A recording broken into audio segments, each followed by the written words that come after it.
Hello everyone, welcome to Trending Gist Room. Today we're talking about the controversy surrounding Peter Obi. The former presidential candidate's action have divided public opinion, especially his recent visit to Afe Babalola. On one hand, supporters see this visit as a move to bridge divides with influential figures and perhaps promote peace. On the other hand, critics are questioning the timing and intent. After all, Afe Babalola is central to the defamation suit that has handed that landed human rights activist Dele Farotimi in jail. Was it a strategic move for dialogue or an ill-advised misstep? But Obi didn't stop there. He also showed support for Dele Farotimi, whose case has sparked national outrage.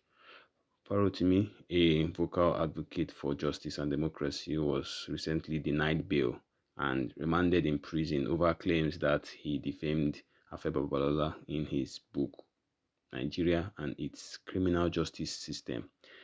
The activist alleged that Babalola had compromised the Supreme Court, a claim that has not been proven but has certainly caused ripples. What's concerning here is the double standard in the handling of Farotimi's case. Despite the Federal High Court granting him bail, a magistrate court in Ekiti overturned the decision, citing procedural issues with the bail application. This decision has raised questions about the independence of the judiciary, just as Dele Farotimi mentioned in his book. Meanwhile, Farotimi remains in custody awaiting a bail hearing on December 28th. Shawori and senior advocate of Nigeria, Femi Falana, have condemned the arrest, calling it a misuse of police resources to settle personal scores. Falana has demanded Farotimi's unconditional release, labeling the charges as unlawful. All of this has placed Peter Obi's actions under the spotlight while he openly criticized the treatment of Farotimi. This current visit to Babalola has actually muddled the waters. So I ask, was he being pragmatic or simply inconsistent? Currently, the public is divided and the discourse continues to rage across social media. Let me allow you watch the video and please feel free to share your opinion on whether Obi was right or wrong. And don't forget to subscribe and turn on notifications to get updates whenever we share them.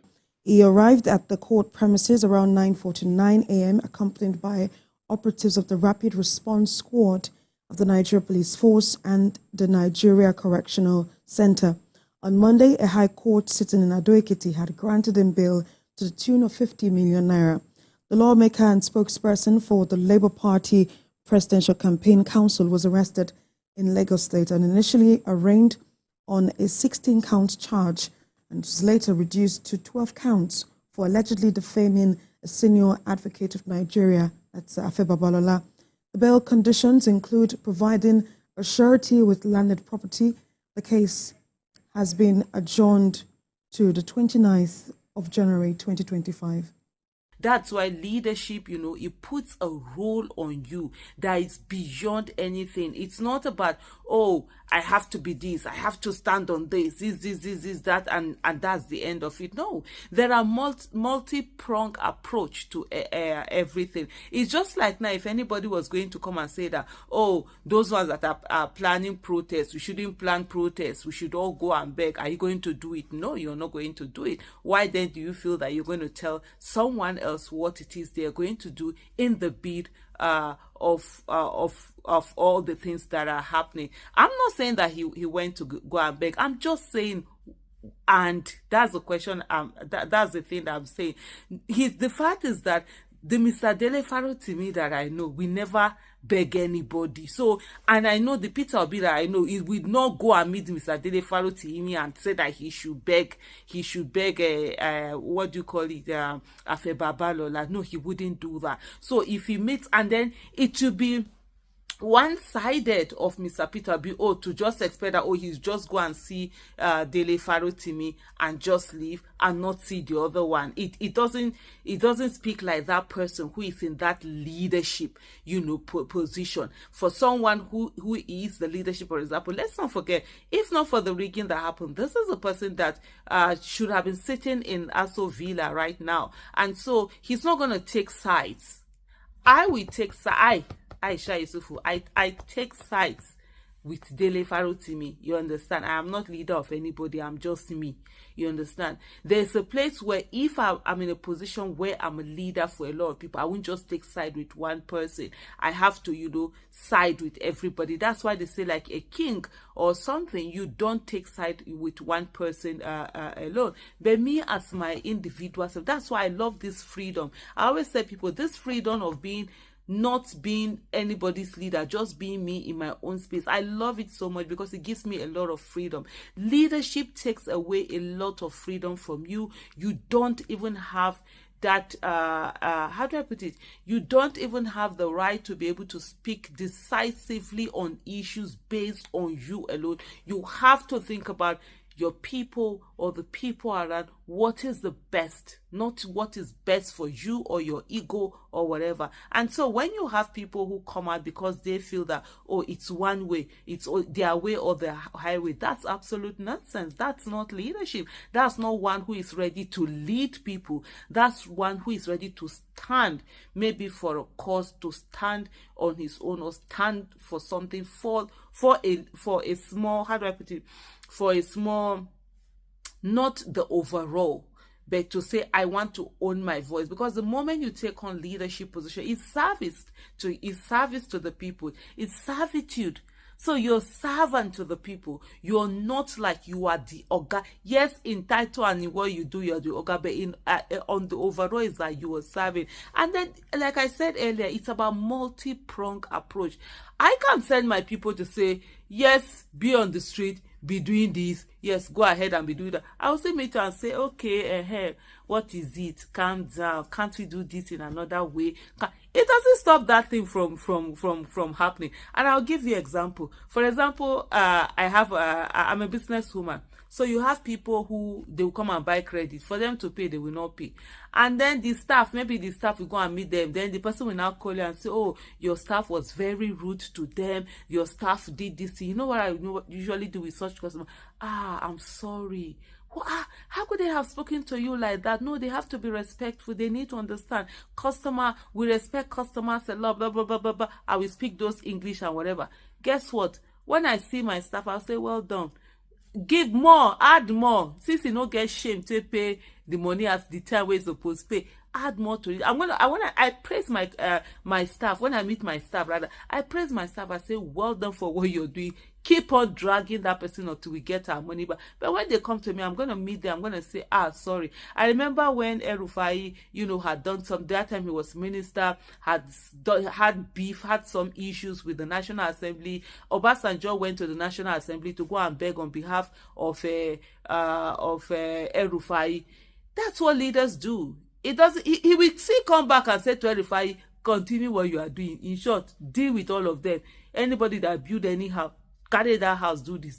But when he see the people, when they will bring the matter to him, he'll be like, sorry, I don't know. These children, they are young, their head is hot, blah, blah, blah. When you go, that's what leadership is all about. It's not to always say that, I'm the one, I stand on this, I believe it. There are whites, there are blacks, there are gray, that you have to navigate that whole place as a leader. Then if you feel that you're not one who is ready to climb back from that place, you understand, then what you do is that you take yourself out of the leadership, position, and don't take on the leadership position. So just be yourself so that you continue to be able to do those things that you want to do. So all of this where I see they're trying to make it like, The same people are the ones that would have said that, oh, Peter Obi has not done anything, he's not doing anything, he has not done this, he has not done that. Now Peter Obi is going around meeting the whole this thing. Now, oh, how dare he? Who is he? It's making us look. Nah, please, you people should calm down. Should calm down. It's called multi-pronged approach. There's nothing wrong in what Peter Obi has done. He has gone to see Afe Babalola. He has gone to see Dele Farotimi. That's the way it should be. He shouldn't just go to one and say that, okay, he has taken the side. And when this issue happened, immediately Mr. Peter Obi put out a statement and he called out, the action that had been taken by Afe Babalola in terms of using the police to go after Dele Farotimi. That was a very categorical statement he did make there. So now people are like, oh, I beg, you people should be calming down. The issue here, and I will say it at any time, Afe Babalola has a right to sue Dele Farotimi. He has a right. What he does not have a right to do is to use police to abduct Dele Farotimi and take him to another place, and this whole stripping him of his human right, this whole oppression and suppression that is being done about him. That is what Afe Babalola has no right to do. But if he feels aggrieved, and Dele Farotimi too has said that anybody that feels aggrieved, go to the court. And he also said if you give him an invite, he will show up.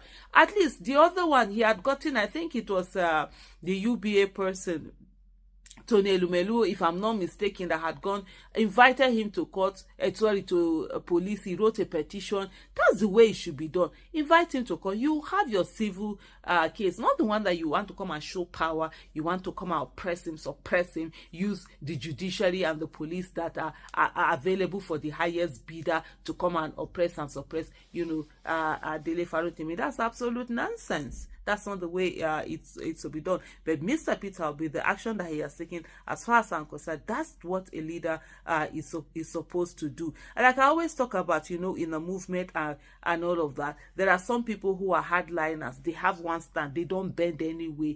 You need them. You need them in that movement to stay focused. So they are the ones that say nobody should meet anybody. Nobody should do this. We are going to be fine.